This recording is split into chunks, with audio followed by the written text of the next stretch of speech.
The name's Nwar. I'm a detective. Whatever your private eye, private ear, or private nose needs, I'm your guy. You've tried good cop, bad cop. Now try me. I started solving mysteries a year ago, and now I'm back where I started. Like money I borrowed from the bank, I'm alone. Still, can't complain. I've got lots of clients. A woman who thinks someone's reading her email. A man whose checking account was wiped out. A kid who claims his video games are haunted. I tell them to try turning everything off and then turning it back on again.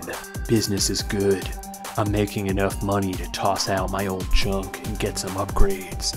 A computer, a telephoto camera, window shades that don't cast an ominous shadow on your face, a hat.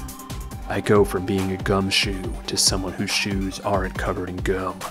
A woman tells me that someone keeps calling her and hanging up. She's sure that her husband is having an affair, but she doesn't want proof. She wants revenge.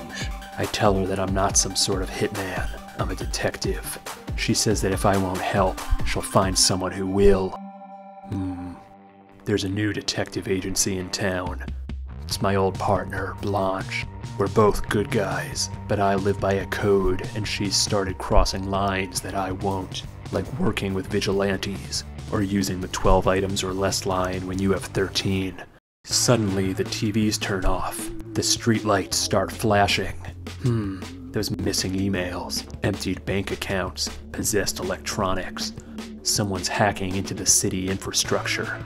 People start panicking. Car alarms are going off. Social security numbers are being stolen. Phones are vibrating when they're supposed to ring and making a ton of noise when they should be on silent. I rush back to my office, start looking for clues, notice that the power's out. All this tech is useless. Even my hat stops working. Guess I'll investigate the old-fashioned way. I dig through files. The police department used to have a spunky, goth, snarky hacker computer whiz, but she quit to work for the city. Maybe she can help. I head over to the utility center. It's pitch black. I have to rely on my private nose and private ears to get through. I find a computer terminal. Looks like the source of the city's shutdown. I try to stop it, but it asks for a code. The hacker's around here somewhere. It's a game of cat and mouse. I hunt. Then she shows herself. I ask why she's doing this. She says that the city's beyond repair. She's turning it off and then turning it back on again. Every bank account will clear. Every prison cell will unlock. Every record will be cleaned. Everything is already in the trash. She's the only one with the guts to empty it. I tell her that she's out of control. The city is still worth saving. There are still good people here. She says maybe, but I'm not one of them. She's seen my history. I keep losing partners and claiming to be on the moral high ground. She knows about my dirty past, my loose cannon days running the narcotics department. I tell her I'm trying to be better. She says she approves. Now's my chance to clear my history and have a fresh start as a hero. If I call the cops to arrest her, she'll show them my records on that computer. Everyone will know the things I've done.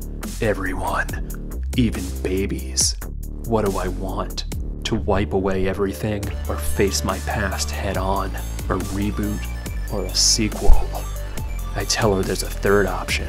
I could just kill her. She says I don't have it in me.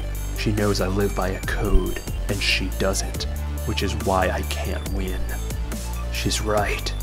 How can I compete with someone who doesn't have a code? Wait. Doesn't have a code. I call the cops. They're on their way. But first, my file. No one can ever know. It's time to admit that I'm no hero, but I can still live by a code. It'll just be complex, hard to figure out. My only problem is not enough characters.